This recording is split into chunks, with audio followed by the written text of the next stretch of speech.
क्षुल्लक कारणावरून direct murder, मग ते हातातली बंदूक कानपट्टीला लावून मारणं हो किंवा हातातला चाकू पोटात खुपसून आतडे बाहेर काढणं हो. होय, खेद वाटतो या गोष्टीबद्दल बोलताना, पण ही गोष्ट मात्र आता नित्याचीच झाली की काय असं वाटतंय. आणि याच्यामध्ये अग्रेसर आपला बीड जिल्हा. आणि हे सगळं बघून मात्र सामान्य बीडकरांच्या मनाला सुन्न वाटतं.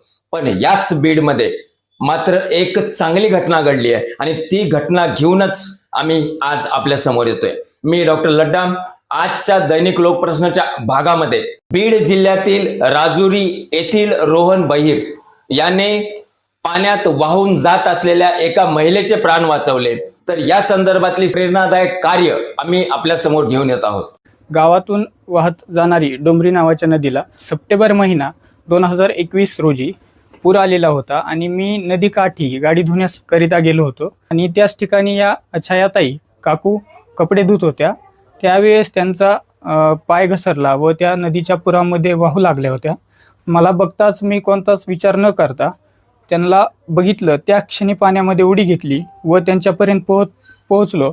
त्यांना धीर दिला, सावरलं आणि त्यांना मी नदीकाठी घेऊन आलो. त्यांचा प्राण वाचवण्यात मी सक्षम झालो. आणि त्यानंतर या सर्व गोष्टीची दखल घेऊन सामाजिक कार्यकर्ते संजय तांदळे सर यांनी आम्हाला योग्य ते मोलाचे मार्गदर्शन केले. दिल्ली येथे संसद भवन, राष्ट्रपती भवन येथे माननीय आपल्या देशाचे राष्ट्रपती द्रौपदी मुर्मूजी यांच्या हस्ते 23 जानेवारी 2023 रोजी मला प्रधानमंत्री राष्ट्रीय बालशौर्य पुरस्काराने सन्मानित करण्यात आले होते. तसेच भारत देशाचे पंतप्रधान नरेंद्र मोदीजी यांनी सुद्धा माझा गुणगौरव केला. आपण करत असलेल्या सामाजिक कार्याचे एक छोट्या क्षणामधून एक मोठा अस्मरणीय क्षण निर्माण होईल याची त्यावेळेस स्वतःला अनुभव भेटला. दिलीप फलटणकर सर, दिग्दर्शक, लेखक, मराठी बालभारती पाठ्यपुस्तक इयत्ता 6वी या पुस्तकामध्ये त्यांनी या संपूर्ण गोष्टीचा आढावा घेऊन त्यांनी दखल घेतली व त्यांनी 2026 रोजी पाठ्यपुस्तक निर्मिती मंडळ मराठी बालभारती इयत्ता 6वी च्या पाठ्यपुस्तकात 12वा धडा म्हणून धाडसी रोहन या सर्व घटनेचा आढावा घेऊन त्यांनी एक धडा निर्माण केलेला आहे, धडा तयार केलेला आहे. आणि 2026 रोजी पासून हा मराठी बालभारती पुस्तकामध्ये धाडसी रोहन म्हणून धडा छायाचित्रित केलेला आहे. त्याबद्दल मी त्यांचे मनपूर्वक आभार मानतो. या धड्यामधून एक सामाजिक कार्याबद्दल तुम्हाला लागलेली ओढ निर्माण होईल व इथून पुढे मी या समाज कार्यात सतत काम करत राहील व देशासाठी, समाजासाठी सदैव मदत करण्याची मी ठाम केले आहे. पहिले तर खूप आनंदच झाला आहे आणि त्यांनी केलेलं कार्य खूप मोठं, एवढं मोठं होतं हे मला आज कळालं. त्यांनी जे धाडस केलं ते वाचवलं बाईंना, काकूंना, छाया काकूंना. त्याचा पुरस्कार मिळाला. मग शौर्य पुरस्कार मिळाल्यानंतर खूप आनंद झाला. मलाच नाही तर पूर्ण महाराष्ट्राला पण आनंद झाला. आणि त्यांनी त्याच्यानंतर हे जे मराठी पुस्तकामध्ये धाडसी रोहन या नावाने 12वा धडा आला, त्या लेखकांचे मी पहिले तर खूप खूप अभिनंदन करतो. त्यांनी खूप भारी केलं, आमच्यासाठी सहकार्य केलं आणि तो धडा पण त्या पुस्तकामध्ये आला. तर त्यासाठी मी खूप आनंदी आहे. प्रधानमंत्री राष्ट्रीय बालशौर्य पुरस्कारासाठी रोहनची निवड झाली आहे आणि त्याच्यानंतर मग तो पुरस्कार 23 जानेवारी 2023 आपल्या देशाच्या राष्ट्रपती महामहिम द्रौपदी मुर्मू यांच्या हस्ते विधान भवन म्हणजे तिथे पुरस्कार भेटला. आणि त्याच्यानंतर प्रधानमंत्री नरेंद्र मोदीजी यांनी सुद्धा कौतुकाची थाप त्याला दिली, शाबासकी दिली आणि तिथून पुढे शुभेच्छांचा वर्षाव सुरू झाला. पूर्ण महाराष्ट्रातून शुभेच्छा मिळाल्या. त्याच्यानंतर आदरणीय फलटणकर साहेब यांनी लेखक या नात्याने त्यांनी तो धडा इयत्ता 6वीच्या पाठ्यपुस्तकामध्ये 12वा धडा म्हणून आता 2026-27 या शैक्षणिक वर्षामध्ये प्रकाशित झाला. त्याबद्दल आम्ही त्यांचे पण आभार व्यक्त करतो. तसेच त्याला राज्यस्तरावरून 2 पुरस्कार मिळाले होते, उडान फाउंडेशन आणि ABP माझाचा.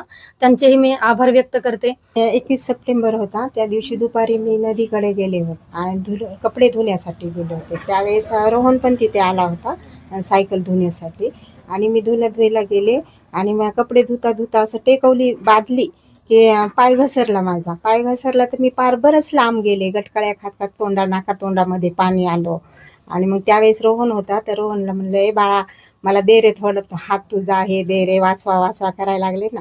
मग रोहन लगेच तिथं सायकल ठेवली रोहनने, माझ्याकडे आला, म्हणला काकू थांबा, घाबरू नका म्हणला, मी येतो म्हणला.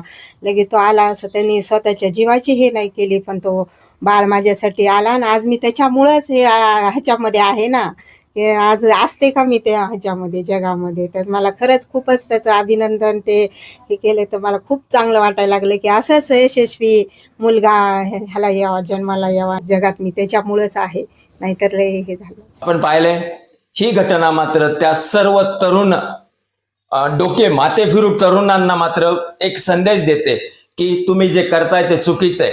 2 मिनिटाच्या रागामुळे तुम्ही एखाद्याचा खून करताय, एखाद्याचा मर्डर करताय. हे करत असताना तुमच्या मनात याची किंचितही शरम, लाज किंवा चिंता वाटत नाही की आपण हे कृत्य करतोय.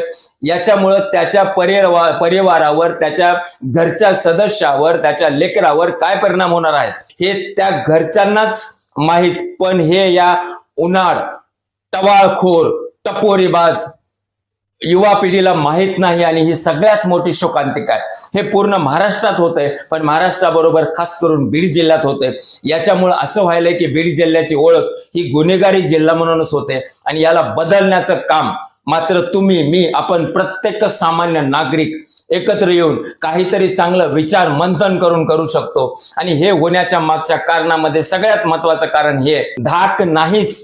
कशाला कुणाला घाबरायचं? पोलिसांचा धाक नाही, न्यायालयाचा धाक नाही, काहीतरी मोठी सजा होईल याचा धाक नाही. आणि धाक नसल्यामुळेच हे सगळं होतंय. जर एखादा खटला कोर्टामध्ये जातोय तर त्या खटल्याचा निकाल, चार्जशीट पाठवण्यासाठीचा वेळ, त्याच्यानंतर निकाल लागण्याचा वेळ हा जर 20-20 वर्ष होत असेल तर मग धाक कसा शिल्लक राहील?